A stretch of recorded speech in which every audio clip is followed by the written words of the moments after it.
Was this RKO Pictures?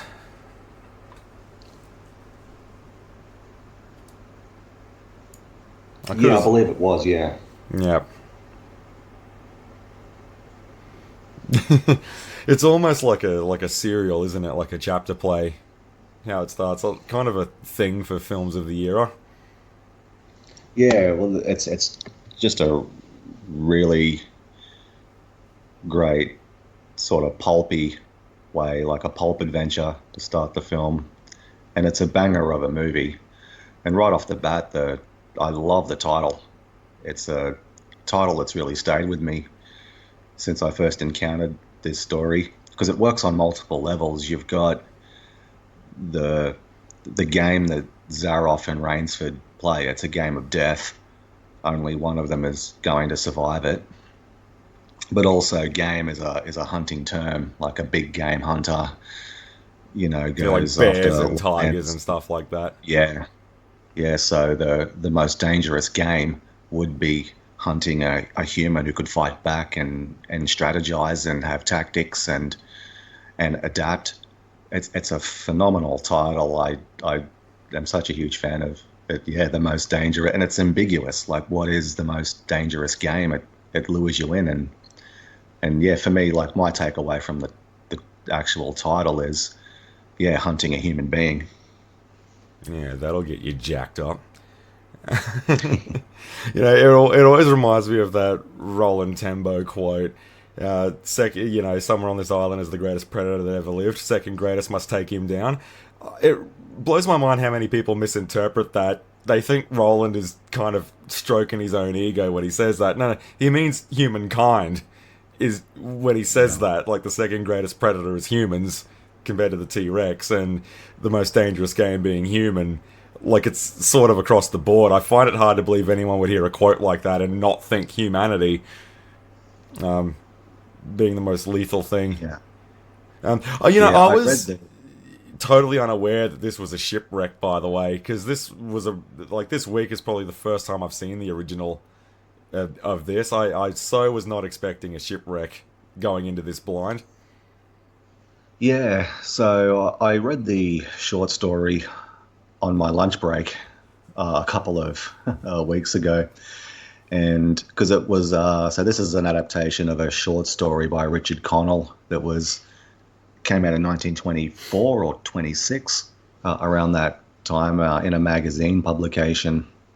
So the short story starts with Rainsford and another person on the boat. So it's and one thing you notice watching this version is the lean running time, like sort of just a tad over an hour, partly because movies back in this era didn't go for a whole lot of time, but also it's a 12-page short story, so we do have a really brief snippet of Rainsford talking to another crew member before he winds up in the ocean, but it's it's sort of they take that sequence and expand it here about the nature of hunting and the morality of it, and what kind of gets um, it's I kind of like the way they've done it here because it's not immediately apparent that Rainsford himself is a hunter, which again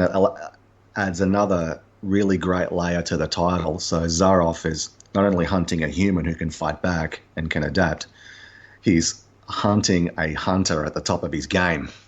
Like Rainsford's at the peak of his powers. Which is something So that Zaroff tries to, get Rainsford to join the dark side and hunt with him. Like yes, it's sort of in a way, and I believe he describes their relationship as being kindred spirits in that regard. I'm pretty sure he says that yes, verbatim in the film. yeah. It's such a lovely, and I think the dinner scene is the best part of the short story. And he's yeah, again that morality of it. Zaroff is really surprised. How can you not be on board with this because you're a total psycho? I mean, like Rainsford doesn't sweat tigers, for God's sake. Like that shows you how much of an iron stomach he's got. Um, Yeah, and I do quite like that how they make a big deal out of Bengal tigers in this. Um, yeah, you know, like when they mentions like I hunt the most dangerous game, Rainsford suggests a tiger straight away. I mean, like when you look at the things Yeah. those can do, you climb a tree to escape, it's coming after you. You try to swim away from a tiger, they've got webbed paws. It's coming after you. It can swim. um, yeah, I thought that was pretty cool. Like as far as most lethal things on land go, a tiger would be up there. Yeah, there's a wonderful book by David Quammen, I think. I think it's called Enemy of Man or Enemy of God or something, where, yeah, he just looks at, because there's very few kind of animals in that, on that sort of tier that would stalk and kill a human.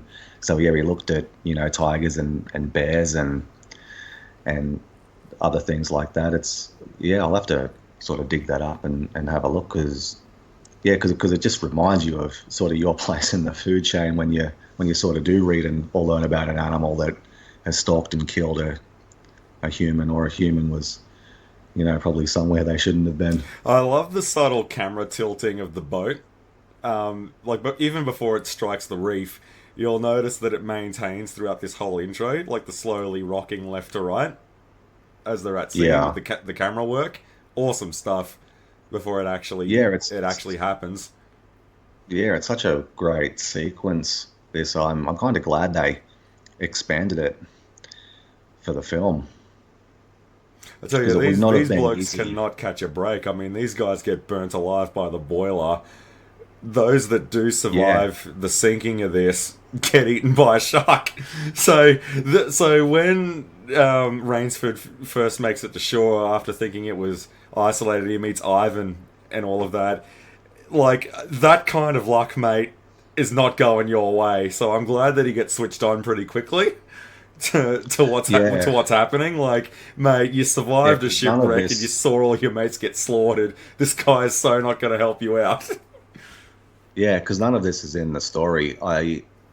From memory, Rainsford kind of leans over to have a sticky beak at something in the distance at night and falls over, and the ship, I think, continues on its merry way.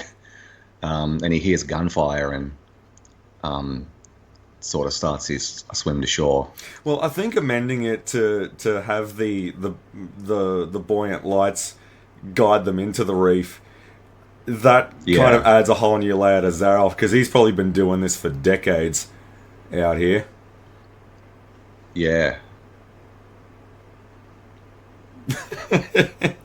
Yeah, 'cause I had to kind of rewind this when I was going through it blind for the first time, just to double check that that actually happened. Like Jaws was just waiting for that, and I'm like, yeah, these blokes cannot catch a break.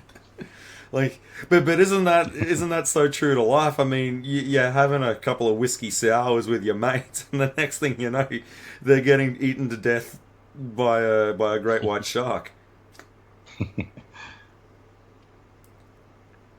and it's a real pulp adventure.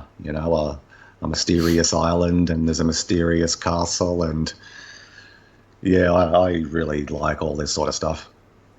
See, and this is what I'm talking about. Like, if this, as a part of, if it were made today, oh well, why isn't there just satellite imaging of this island? Well, that's kind of why it's a timeless classic, because you don't have to ask questions like that. Yeah, and it's why, because like we talked about a few moments ago off the air, there have been many adaptations of this story and many remakes, and some of them are a lot more modern. There was a movie that came out only a year or two ago with Tom Berenger and Casper Van Dien. Casper Van Dien played the Zaroff character, and there was a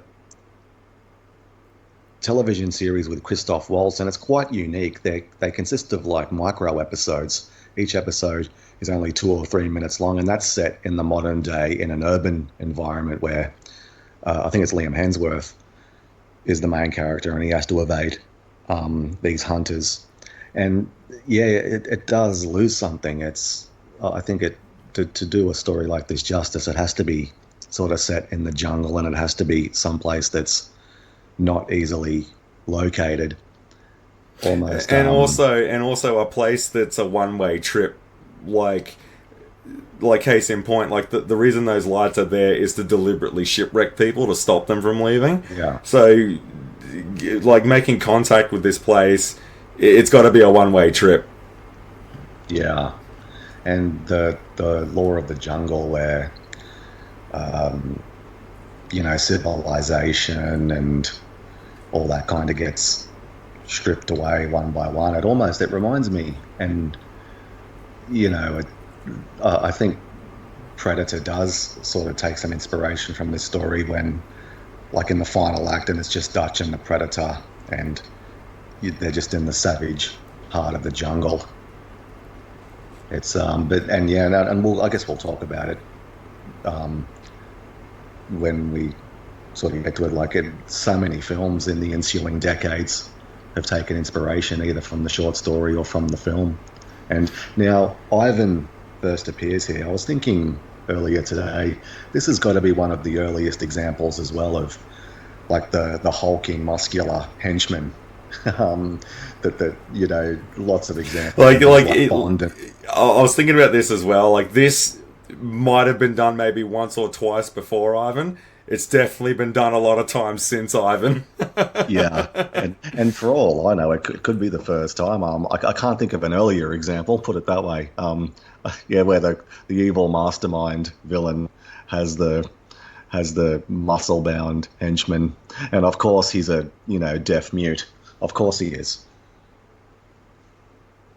Yeah, it's what were your thoughts on the Russian aristocrat?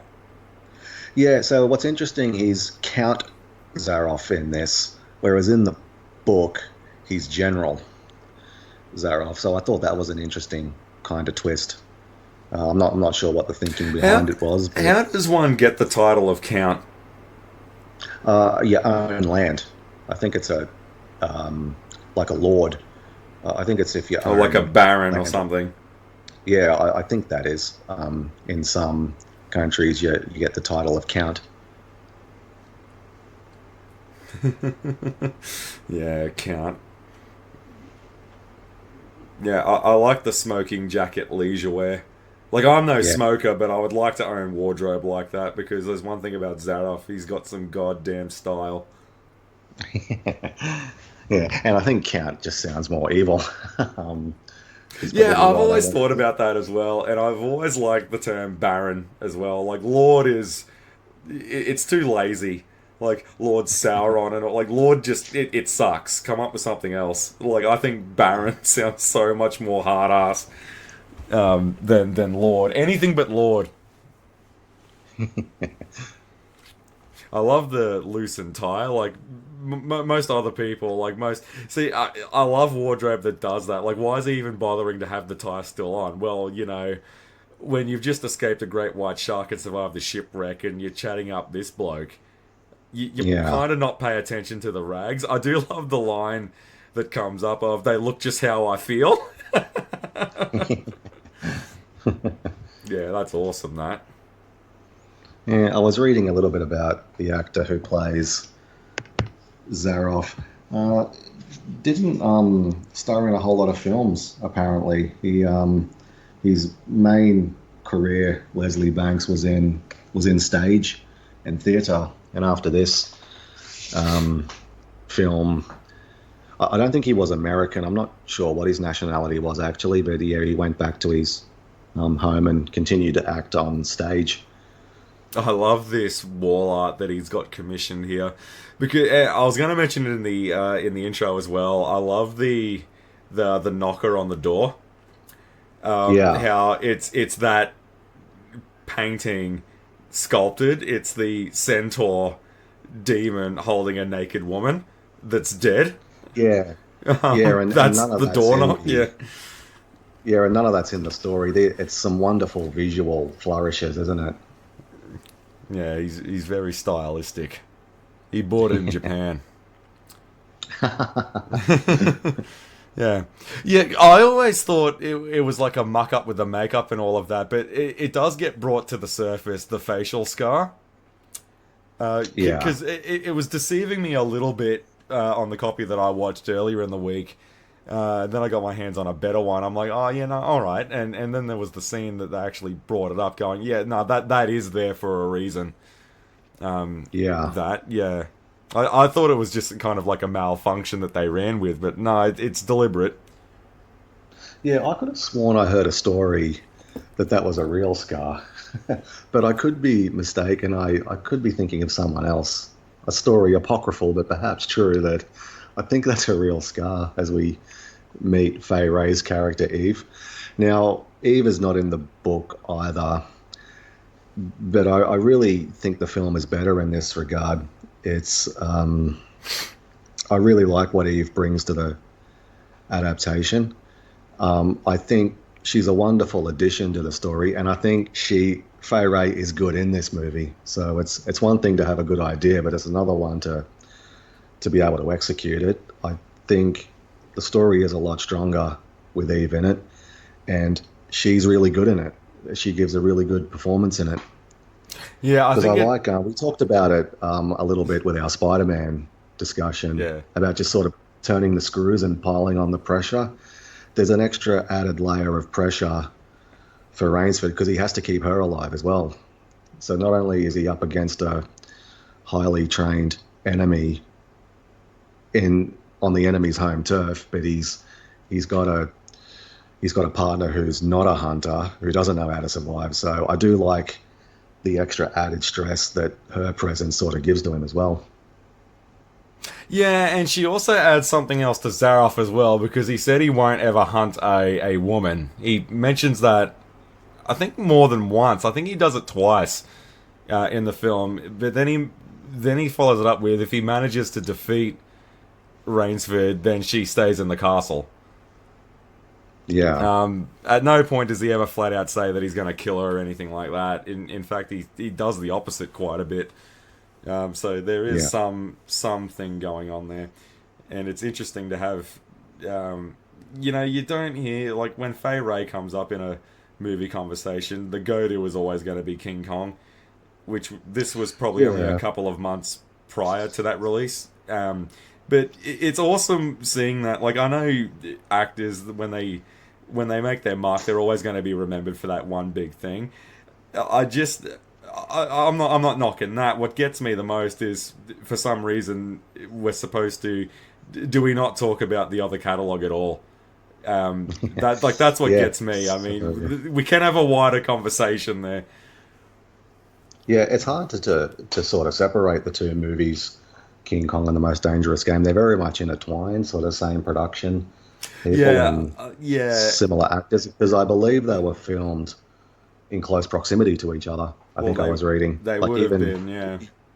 yeah, like even using some of the same props and things like that. Yeah, someone made a mention that a lot of the sets, the jungles and all of that, were reused in King Kong. Yeah, because yeah, I think the jungle sequences are spectacular. For, I mean, they were so it was yeah, just really brilliantly edited. But we'll sort of talk about that a little bit later on. I think the book is slightly better with their dinner, but there's a lot of the sort of same kind of elements in the film because I love how it slowly dawns on Rainsford. Like when Zaroff, yes, I'm a hunter. I hunt game here, but there's game on this island. Yeah, the most dangerous, and he like you're just waiting for the light bulb to go off over his head, like because in the book, yeah, he does mention what you got tigers there, please, um, and I love no, how that's like something even more I dangerous. love how Eve like gives him like the silent pushes. Like you're not reading between the lines here, mate. Yeah, and it's a very well written sequence in the book, and Rainsford's horrified reaction, and because all the pieces are sort of um, slotting into place where he's hunted pretty much everything that can be hunted, which is in itself is such a well worn cliche now that you got like every kind of movie or in this sort of genre has that like the hardcore hunter who just lives for the hunt, who's hunted You everything. know what's one of my favorites? I love stories that have the cliched hunter in it. and it's a survival horror. You know, we got to make it to the sunrise, and said big game hunter is the first one to get whacked. Yeah. And it's like in the Yeah, when they most punk subvert. fashion. Yeah. Yeah. Yeah, like Nord, I hope you make it. Yeah. um, yeah, I love how the brother is just totally oblivious Yeah. to the danger that he's in. Like he's drunk off his noggin, and Robert Armstrong nails it with the slurred speech and all of that. I wonder if he was pissed for real. Like a drink just spills on him there, and like doesn't care, just stays laying there. He pours another one. He's not paying for it. Yeah. Smoking laying down. Yeah, it's awesome. And these cigarettes are like what? They're like a foot long. Yeah. It was just something you did, mate. Yeah, I remember talking with a colleague about that a few years ago. Like it's like there was a time where everyone smoked. Everyone. See, Um, I got asked that, like, well, why didn't I ever take up smoking? Well, by the time I was old enough to do it, like pubs and clubs and all of that were phasing it out. And, like collecting yeah. toys and all of that, a lot of my hobbies, like, they don't play nice with smoke. So it was just easier to not adopt it. I've got enough bad habits as it is anyway. Yeah, that's what I don't need either. Yeah. I love it. We just keep stroking that scar. Yeah. Yeah, I love how the brother can even be bothered to pick up the empty. See, this is Yeah, I've me. had nights where I've spilt an entire bottle, passed out. Well, I'll tell you this for nothing. It's not one of my greatest moments, but yeah, I've knocked over a pitcher before. Yeah, it wasn't one of my best moments. I think they make a mention here that they're laying into the vodka, aren't they? Yeah. Yeah, here we go. I thought it was pretty cool He's that. doing. Yeah, yeah, I'm talking about the guy on the left who looks like he's had a few too many. yeah. This yeah, I know I've said this a couple of times before. Like I understand cutting loose from time to time. I think everyone needs to do it. You got to bend every once in a while, or otherwise you're gonna break. But when you're looking like that on a Friday night, and then you wake up Sunday morning in those same clothes, um, yeah, And they're your work clothes. yeah, you're still in your work gear after knockoff. I mean, I've probably done that on a Saturday. I don't think I've ever managed to write myself off for 2 full days and have no memory of it. This bloke is probably dangerously close to that. One thing I was meant to mention about Rainsford when they were coming into this room here, this sort of rec room.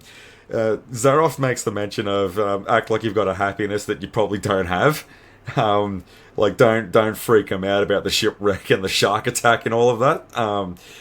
Rainsford being the skilled hunter that he is, I mean, a lot of the safaris that he's probably gone out on, let's get real, maybe not everyone came back. So throwing on a facade like that probably comes easy to him. Yeah, yeah, that's a good point.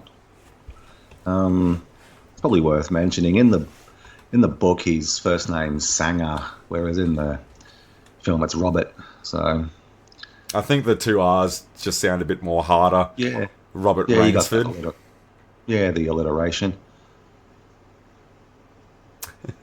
Yeah, yeah, that's piano. I said play some piano. I'm pretty sure he spills a drink on the inside of it as well. See, this is something that I really like because I know a lot of people typically pick up a grand piano or a piano for their house purely for decoration. I think that's a bit of a cheat. I mean, you should have at least someone who lives there skilled enough with their hands to play the thing. If you're going to Yeah, have it in your house, like, don't be one of those myths that puts a piano in their house and no one can play it. yeah. If I look at sort of these extravagant items, and You know, it's like someone told me once, if I bought a Porsche, I'd be too scared to drive it. It'd probably just sit in the garage and I'd wipe it down occasionally. Like I've never understood that about people. Like like when they buy like the latest phone or something and they leave the cling film on, and all that kind of stuff. Like I just do the Guido Hatsies, mate. Like I just want a car that I can thrash the hell out of.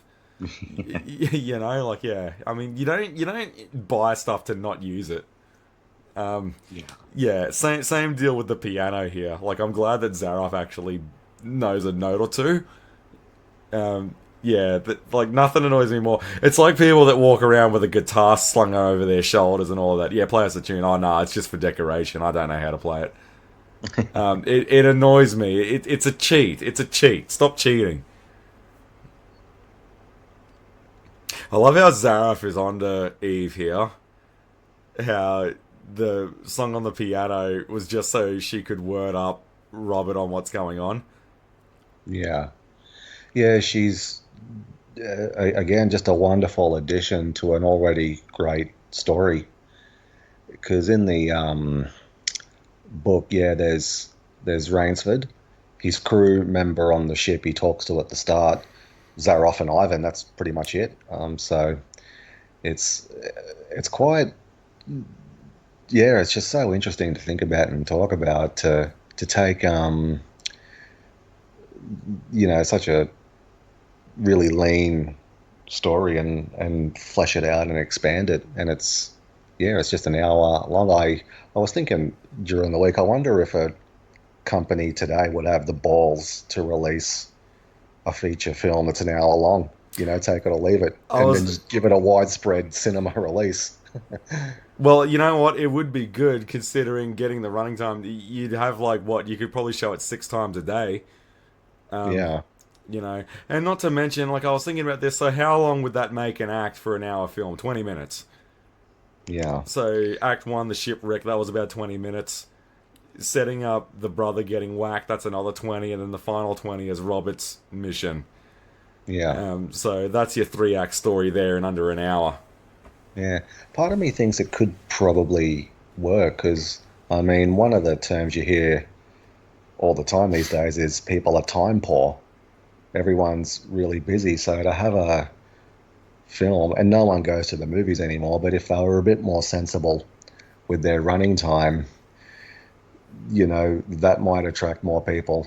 There's no reason at all for a lot of modern movies to go as long as they do. There's so many films in the last, particularly 10 years, are just so bloated with unnecessary filler. If it was just a lean and mean running time, it may attract more people.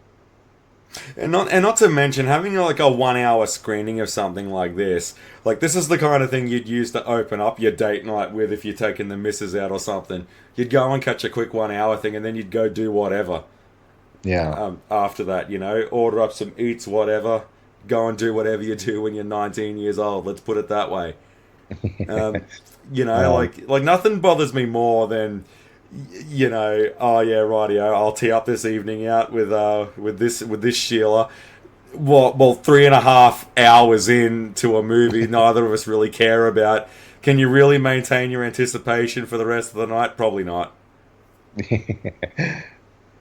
I yeah, I used to always say, part of me wonders with like running time. Like I mean, I love Thor, but a Thor movie doesn't need to go for over 2 hours.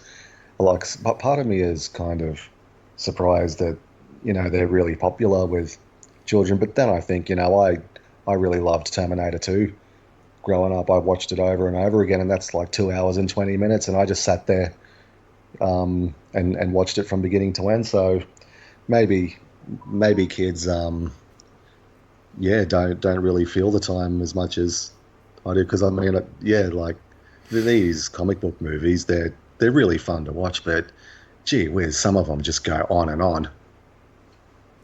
Yeah, yeah, no joke about that. It's the same reason why I never bothered giving the Matt Reeves Batman a shot. Like, I'm sure it's an awesome film. I love Batman, all the world. Batman does not get 3.5 hours of my time. Yeah, in yeah, one that's sitting, that's full right. Yeah, stop. yeah, because it does look intriguing, but I look at that runtime and go, nah. Yeah, yeah, that runtime, yeah, it's a two-man job. Yeah, yeah. I mean, I feel the same. Like I love Batman, but it doesn't. I don't. Batman doesn't need to go for 2 hours, let alone three, close to three. So Yeah. And the funny thing about that is that we've had a cartoon tell more coherent stories in about 25 minutes. yeah, So there you go. So you can't tell me it can't be done. Honestly, I would love to see a shorter runtime come back. But I've always had this theory that the reason why runtime started to get as bloated as they did, like you mentioned T2 before, 2 hours and 20 minutes. I don't think there's, with the exception of JP3, all of the Jurassics come in over 2 hours. Star Wars is about a solid 2 hours, but those later ones are about 2.5. I think the reason for the bloated runtime came from the fact that a lot of films that were highly acclaimed ran for quite a while. So yeah, there was kind of this misconception. Well, look at how long this movie goes in the cinema. It's got to be good, right? I think yeah. it's a bit They of that they equate length with quality, yeah, and those two are not the same thing. Um, I do quite like this dungeon. Yeah, yeah, it's not really yeah, a trophy room that you'd expect with like full taxidermy. It's literally a dungeon, is what it is. yeah. Zaroff's Fortress, the production team just did a phenomenal job with the entire set, the main parlor, and yeah, the steps and the dungeon. It's phenomenal. Yeah, just this ancient kind of fortress that Zaroff has commandeered. Far out. Mm. And I was kind of yeah, like I mentioned, I was umming and ahhing about sort of recommending this to discuss because it's inspired so many films over the decades, and two that come to mind are the Hard Target from the early '90s with Jean-Claude Van Damme, and another one is called Surviving the Game with Ice-T. And seeing the trophy heads in the jars, there's a really creepy, unsettling scene in Surviving the Game where the main character encounters that.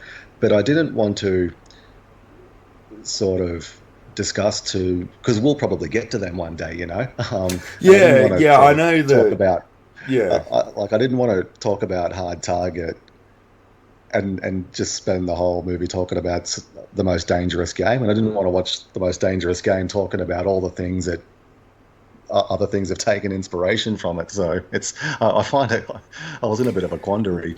yeah. Well, that's kind of the format that a lot of our discussions go by. Like we choose something and we talk about all these other things that link to it. Because Yeah, I mean, like, well, the real reason I think we fall into that rabbit hole is simply the fact that, I mean, without this first like project, none of those other things really happen. Like, I yeah, mean, in another reality, if the most dangerous game doesn't get made and doesn't become the hit that it has been, and last almost a century doing its thing, and all these other projects like the ones that you mentioned, we probably don't get things like the Predator. You yeah. know? I think the Predator takes huge inspiration from this. The Hunger Games, even the film we watched last week, The Running Man, takes Yeah. a lot of cues from this. Um, you know, it's a this story trope is evident in horror films as well, and yeah, like we talked about, like this has been adapted many times. Not always called the most dangerous game. Yeah, one of them was called Game of Death, and um, I think it was Race Against the Sun from the '70s. Because I was thinking of talking about one of them tonight, whereas because and yeah, and it's just so hard to wrap your brain around in terms of time. This came out in the 1930s, and some of those later adaptations came out in the 1970s, and that's a 40-year span. It's I can't even wrap my brain around it. um, just how old this story is. This is probably like the linchpin moment in the entire film here. Their chat in the dungeon. One thing that I really like about Rainsford here is that being the seasoned hunter that he is, to the point where he considers that as soon as you take down your first tiger, you've basically done everything that there is to hunt. The idea of hunting a human has never once crossed his mind, and Zaroff is baffled by the fact that Rainsford has never even considered it. Like, the idea of hunting a human Rainsford has never even dreamt that possibility.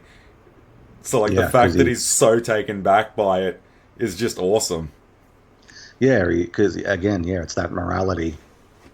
Yeah, I'm a hunter, not an assassin, sums that up pretty well, yeah. Yeah, it was quite interesting, this. Like, Zaroff trying to, like, sort of recruit him in a way.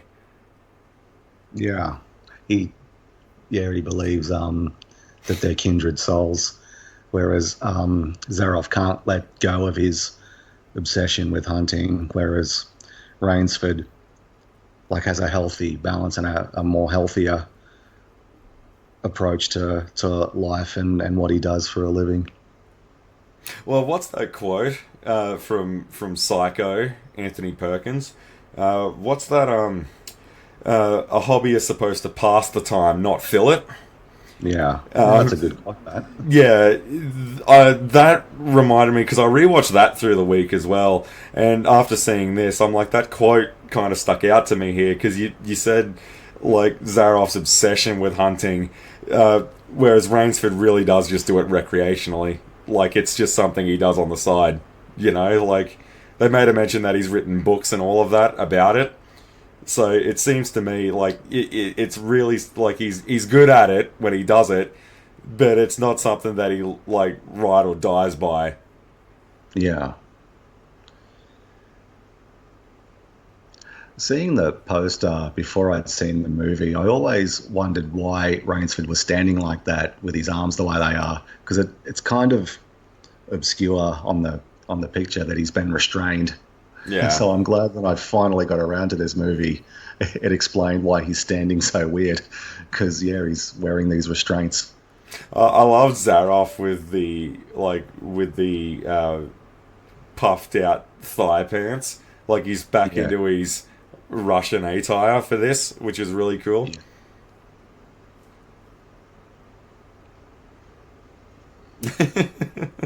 Yeah. I mean, you've probably got better odds on Quintessa at this point. One thing I love about the way Rainsford plays this, he's so not sweating Zaroff at all. Yeah, it's one of the things that he probably does have the edge on. So Zaroff has the experience and the terrain and the home ground advantage, but Rainsford has youth and energy and vitality. So that's probably the one thing he's got in his favour. He's Zaroff, for all of his formidable expertise and skills, he's past his prime in terms of physicality, whereas Rainsford's in the prime of his. So he does have that kind of edge on him. Yeah. And like that's what I mean. Just staring bullets at Zaroff, like, okay, Rainsford's getting a feel of the situation here, but like totally just locking eyes with Zaroff, like, yeah, all right, no, we'll do it your way. Like, just not sweating him at all. Like, he's not freaking out. He's, like he's going into this with his wits about him. I wonder what's going through this Joker's head, though. Yeah, and you sort of get the sense here, the way he plays this moment, he's starting to fray just a little, where he's got the ultimate. Yeah, Zaroff is sweating it a little bit, isn't he? Yeah. It's like he's like the thrill of the hunt, and it's one of the better parts of the story. The one thing Rainsford does, and you get the sense not a lot of Zaroff's other prey did, he doesn't panic. He takes off running to start with, but then he realizes it's pointless running. Zaroff knows every inch of this island, and he's hunted God knows how many people, and the story, the book sort of reinforces that. Rainsford doesn't panic, and people tell you all the time in a stressful situation, look, just don't panic. Yeah, oh, duh. Yeah. That's what I was saying before. Like, he's restrained. He could just as easily get killed when he was in his confinement in the dungeon and all of that. When he rejected joining Zareth, like that's what I was talking about. Like Rainsford is not sweating the situation at all. Yeah, he recognizes the reality of the situation. He doesn't panic, and in the book, he mentioned several times, remember to breathe, because when you're breathing steadily and breathing deeply, blood's flowing. That's how good decisions get made. You go through the three levels of the brain to the part where good decisions get made. Whereas if you panic, your breathing gets shallow, it affects your blood flow. Then people generally make poor decisions. So he basically beats Zaroff by not panicking, recognizing the reality and looking for his opportunities, which is not easy to do when if you get it wrong, you're going to be killed. I love him, and not to mention, death is a pretty good motivator Yeah. to want to do well. It's quite an interesting thing. Like the studies on this are just endless and boundless, aren't they? I mean, when you take someone and you want to see their potential, I mean, you scare the shit out of them. You're going to get some remarkable results, aren't you? Yeah. I absolutely love this bit. Let's just drop a tree trunk on him Yeah, when he comes that by. would Like that would end the game pretty well. Which coincidentally is how Dutch manages to defeat the Predator. yeah, a nice little sort of callback. And yeah, this is in the story. Yeah, like it's hard. I don't want to call it a book. It's 12 pages. It's Which normally is packaged with like half the length of a comic. yeah, it's normally packaged with Richard Connell was a prolific short story writer. It's normally The Most Dangerous Game and Other Startling Stories. Um, yeah, but he does set a trap, and he very nearly has Zaroff. But he's it's a cunning ploy, but too cunning by half. One thing as well, Zaroff never uses a bow in the book. He he just sticks with his rifle. So, but I do like these sequences where he resorts to a sort of a more personal weapon. He switches to a bow. One thing I want to say that this clearly inspired was the Beast Wars episode Call of the Wild, when Megatron is on roaming around Earth trying to hunt the Maximals in their beast modes. Like this is 100% responsible for that. Yeah, and it's in addition to film adaptations that many shows, including the one you just mentioned, have borrowed this plot and put their own characters in it. The two that I haven't seen, but I'm interested in checking them out, in the Bill Bixby Incredible Hulk TV series from the 70s. There's an episode where David Banner, he's called David in the show for some reason, is lured to an island where a hunter wants him to Hulk out, so a hunter can hunt the Hulk. And I believe it was another one I want to check out. It was parodied in a segment on a Simpsons Treehouse of Horror episode where Mr. Burns lures Homer and a couple of the other guys to an island and starts hunting them. I would love to check that one out as well. I made a little mental note. I'm pretty sure I've during the week. seen that one. Yeah, I think Homer's the sole survivor of it. I think. Yeah, but yeah, there's a laundry list of shows, from Fantasy Island to Supernatural to many things. Yeah, it's had well into double figures of television series that have taken the plot and retrofitted it to put their own characters in, and some of them sound really good. Yeah, another one was the Tiger episode from Batman, the Yeah, animated when series. yeah, that's right. Yeah, they're on an island, and that borrows a lot as well from the island of Doctor Moreau, Yeah, which is exactly. It another was kind one of like that a marriage of the two, Yeah, ideas. and we'll probably get around to that clusterfuck as well one of these Fridays. Yeah, I was thinking about that when I was watching this film as well, The Island of Dr. Moreau. I might even check that out this weekend. That I mean, It's batshit fucking crazy, that movie. it has been like it's been a minute since I've seen that. Yeah, and I And I thought this understand was contemporary. H.G. Wells wrote that. Well, probably not contemporary. I think that book came out in the late 19th century. But yeah, they were sort of within the ballpark of each other.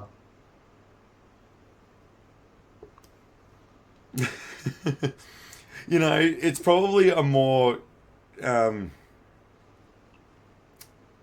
actually, yeah, no, that doesn't quite work out. I was going somewhere with that, but Yeah. then like I was gonna say like the whole manhunt thing with maybe the original Terminator, but that doesn't quite fit because it's a robot. It's not another human.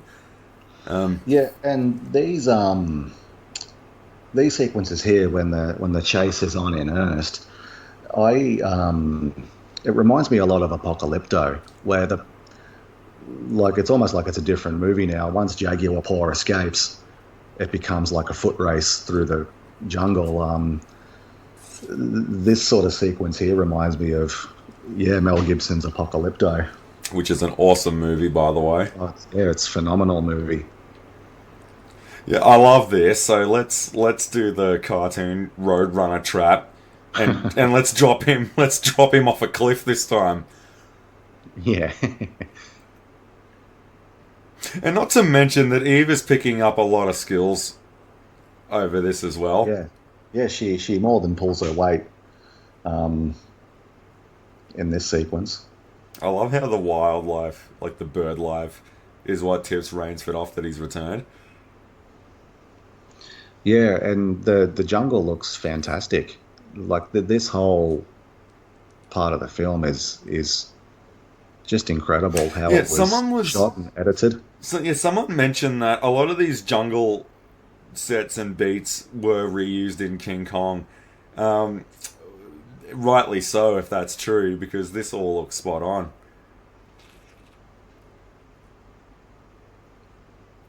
Yeah, I love this how he comes out with like what the 22. Yeah, Yeah. Yeah, I love how he had to dip back to the castle to get it though, which gives them a little bit of a heads up. I have flashes of the old lady foster mother from Night of the Hunter. Remember when she goes in the door and then comes out with the shotty? Yeah, it just blows him away. I remember when we saw that, and I was like, "That can't be it, Yeah. Christ!" Like, no, but apparently it was. Yeah, like the door swings open, closes, then bursts back open. Like, dude, you make one wrong move, she will shoot you and not even think twice. Yeah. How does it go again? When you pull a gun on someone, you better mean it. Bang. I love Zara's uniform here. Yeah. Um, The swamp of death, or what was it called on the the map? fog, the fog swamp or whatever. I always thought they said frog, but no, it's fog. Yeah, and I love how Rainsford made a mention of let's not run in there because like the last 20 people that ran into the fog all got killed. Yeah, Um, like you and do that, it's like Bison's leg trip. You only do that when you know you're gonna lose. yeah. It's, I mean, you got to put your characters in a situation they'd least like to be in. Um, you know the Toy Story. Their worst nightmare is to be at the dump, and that's the climax where Toy Story 3 takes place. It's a great storytelling technique. You always put your characters in the place they'd least like to be. If they don't want to end up in a death swamp by Act 3, they're going to be there. Well, I love how Zareth had this all figured out. I mean, you use a horn of Gondor to summon your dogs. You don't click your fingers because what if Rainsford tore off both his thumbs?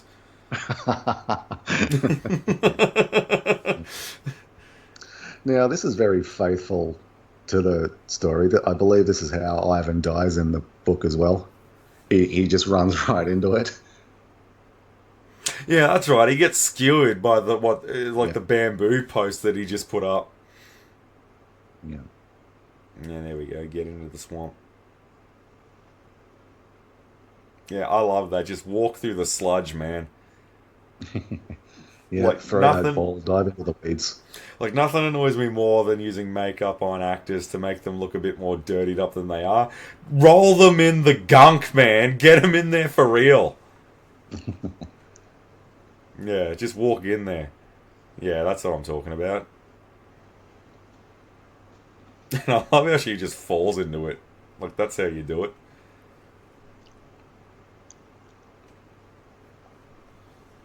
See, yeah, now it like see because the last couple of people that Zaroff has probably hunted, it sort of became a bit like sort of like how people break down Alien Isolation. Well, why aren't there pulse rifles in that game?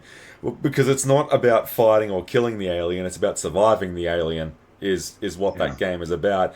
You can't help but think a lot of the game that Zaroff has hunted here has done kind of a similar thing because he did say if they can make it till 4 a.m., he'll let them go, which we know he's lying because he tries to kill Rainsford after he wins the game. Um, Similar deal here. Like a lot of people would have just tried to do that. They would have tried to survive him and run out yeah, the clock. Whereas Rainsford, from the get go, has actively been trying to kill him because that's the only way this is going to end. Is that one of them has to go. yeah. It's one of the more interesting aspects of Zaroff's character. Is he? Because in the book, it's he's got to survive 3 days. So we're never, and no one ever has. It's implied. So yeah, is Zaroff going to honor his word and let him go? And yeah, of course he isn't. Yeah, they throw down. Which is a running thing here, isn't it? Like in the Running Man, a similar thing happens when they have the doctored footage of the runners that have actually won the game. Nah, they just Yeah, die the most like even worse deaths because no one knows about it, yeah, and their memories play it up for a laugh. Same deal here. Like I knew that from the get go. Like I know he's like he Zaroff makes that mention of, oh yeah, I'd never hunt a woman, but you know, well, it's your implied. word doesn't mean It's a whole lot, champ. yeah, and it's heavily implied. Um, After he disposes of Rainsford, he's going to force himself on her. So Yeah. it's it's really important that he lives and Zaroff is vanquished.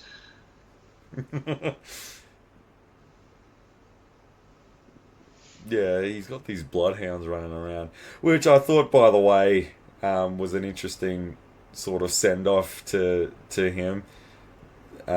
These things. You know what it did remind me of, maybe in a roundabout way, but you know that moment? It's probably one of the most chilling moments ever in a James Bond film. From Moonraker, how Hugo Drax has those bloodhounds and he like feeds that woman to them.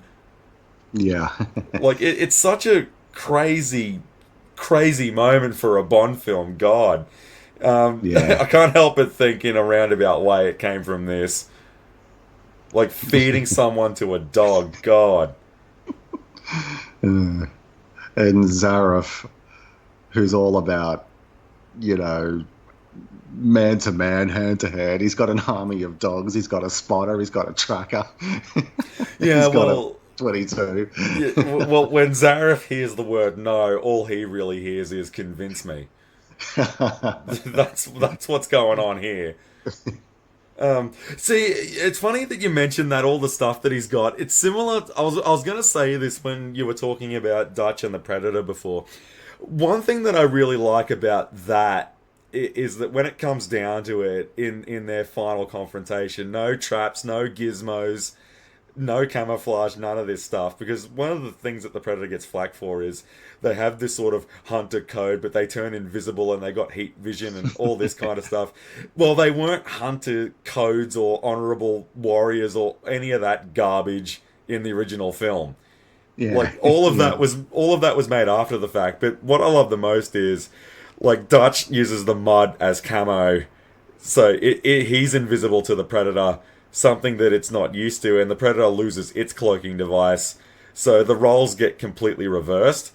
But Yeah, by the end of it, and the camouflage doesn't work, and the mud's been washed off.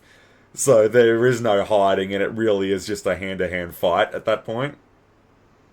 yeah, it's a such an intense final part of that film.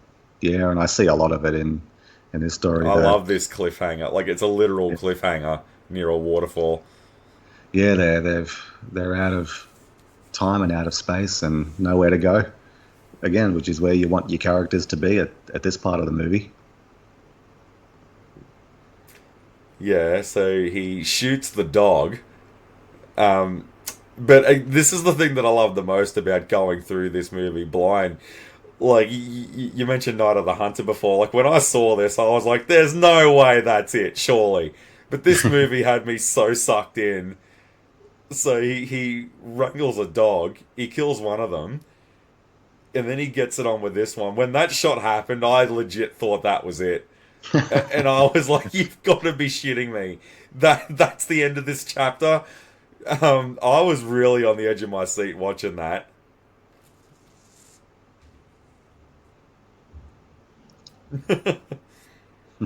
Yeah, and then he lights up. That was a really cool moment there, focusing on the time. Yeah. I did like uh, the reveal that Rainsford did quite survive. What I would have done, this is why I'll never be in charge of directing a film, because I'll never take it seriously enough. When Rainsford walks through the fortress doors, and that's what tips Zaroff off, what I would have done is have Rainsford walk through the door, not close it, then just sit down and start playing the piano next to Zaroff. Like, that's what I'd have done. Yeah, it's in an otherwise terrific story. I thought that was a slight false note. So in the book, because we sort of talked about earlier, Eve's not in the book. Rainsford does go over the cliff into the water. I just and Zaroff just kind of shrugs and treks back. I just felt it may have been a little bit false in terms of his character. I thought he would have been a little bit more discerning and made sure he found a body or something. Because yeah, basically what happens is Rainsford goes into the water and at the edge of the island, and it's quicker to swim back to the base in less time than it took Zaroff to walk back inland on foot. So yeah, he basically beats him back there and waits in his bedroom. Yeah, that's Zaroff, right. Yeah, he gets him in the master suite, doesn't he? In the yeah, short story. Yeah.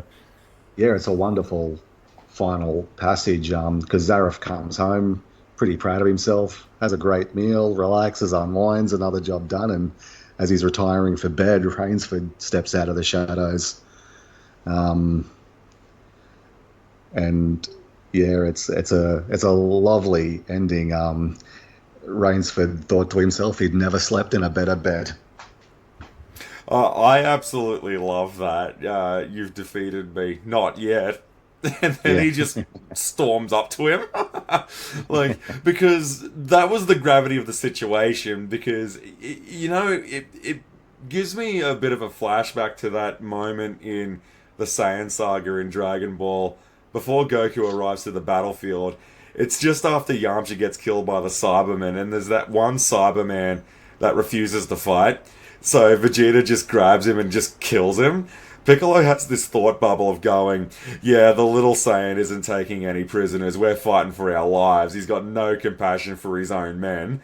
This is a fight to the death. Like they're taking no prisoners. Same deal here with Rainsford. Like, this isn't over, mate, until you're dead. yeah, He can't kill me if I kill him first. And I love this, man. Just give him some biff. Like a real yeah, movie fight. Just give him one. yeah. And I think doesn't he break one of their backs? Yeah, I love um, how he throws him into the armchair, like just ass over head straight away. Like, yeah, that's it. Just give him one. Yeah, there we go. Yeah, yeah. Ivan's just sprawled out on the floor. Like, that's me waking up on a Saturday morning. Yeah, here we go. Yeah, Yeah, I he love breaks his this. back. Yeah, he paralyzes him. I love how, like, this must have inspired a history of violence. This moment, how do you fuck that up? Like, you had the jump on him, and he breaks your spine. And break your goddamn spine. Yeah. Oh, and I love how he just wraps him around the globe. Like, this whole fight, full-bodied shot as well, wide open. You can see the action. There's no pulling punches. Like, he stabs him with an arrow. Like, I remember watching that when I first saw that, and I had to do a double take on that as well because I thought he rammed him into something, like it was like a candelabra or something. No, no, he took the arrow out of his hand and stabbed him with it. Yeah, that's what I'm talking about. That's Rainsford, mate. Yeah. Yeah, like he breaks in, he commits a triple homicide, gets the girl, then leaves. Yeah, I think he'll get off on self-defense if he's got a good lawyer. Yeah, yeah. No, he'll only do 30 days. Yeah, check this yobbo out. Yeah, just mow him down. Yeah, he was loyal till the end, though. You'll have to give him that. Because he was out the door, he was home free. But no, his manhood wouldn't let him. Yeah, so basically, Zaroff is dying at this point. Yeah. Like he's not going to see another sunrise, so he's just trying to take someone with him. I always thought he did get a shot off, but no, he doesn't. He succumbs before he even does that. Yeah, it's well played this moment. Yeah, falling over into the pit. I know this film implies that he was the dog's prey. Um, I don't think there's any implication at all. Obviously, the canines ate him. Yeah, Um, probably a fitting end for the movies are off. I missed the end because the credits were shown at the start of the film. Yeah, yeah, fantastic. It's yeah, incredible film. Nothing gets me more when people say we need to go back to the classics, right? And they'll say something like, "Yeah, I remember when they used to make good movies like The Matrix." Like I remember there was a good moment in the newsroom, Aaron Sorkin. There was a good moment with Dev Patel's character where the website for ACN it's like top 10 most overrated movies of all time. And the earliest film on the list was The Matrix, and he makes a mention of, I see you went all the way back to The Matrix for all time, 1999. Yeah, it's a good point. Well, I think it's society in general. We have short memories. We need to have long memories. It's one of the reasons I wanted to talk about this particular version tonight, because yeah, like I mentioned earlier, that they're relatively speaking, there are more modern versions of this story, but I just didn't think they were that good. And They're not divorced enough from the era. That's the problem with, like, even though that they're almost half a century old, some of the remakes and revisions that the film have had, they're not as divorced as they are from modern day as this is. yeah, because thinking contemporarily, this version was only 5 or 6 years after the story was published. So, Yeah, but that's yeah, right, yeah. it's a good point where the problem with best of all time lists is the human element. Everyone is either biased to the era they grew up in, or biased to the current era. There was well, this was a couple of years ago now, but they one of the English media channels, they did the vote for the best ever England cricket team, and like six of them are current players. It's impossible to take seriously. It's just a joke. There's some people think that the first ever Batman movie was the Tim Burton Batman movie. No, it had a movie from the 1966 series as well. Yeah. I think that the first ever Batman adaptation was in the 1930s or 1940s. Yeah, it's. I think Phil Gould made that point. We have short memories. We need to have long memories. So, and that was another reason to. I wanted to talk about that particular version of this wonderful, wonderful story tonight. And it will never get old. It's such a primal, powerful idea. It will have adaptations well into the next century. It's really that good. Yeah, it's a lot like Dracula in that regard. It's a great fit for any occasion, isn't it? Like it's been around for almost 100 years. It's had 100 remakes and adaptations, and it's inspired countless stories, and it's gonna do that even more so over the next 100 years, isn't it? Yeah, that's So right. I believe it's all in the public domain now as well. So you'll get lots of interesting takes and adaptations of it going forward as times change and society changes and that sort of stuff. So yeah, it's a wonderful, wonderful story and film. I've had a lot of fun talking about it tonight.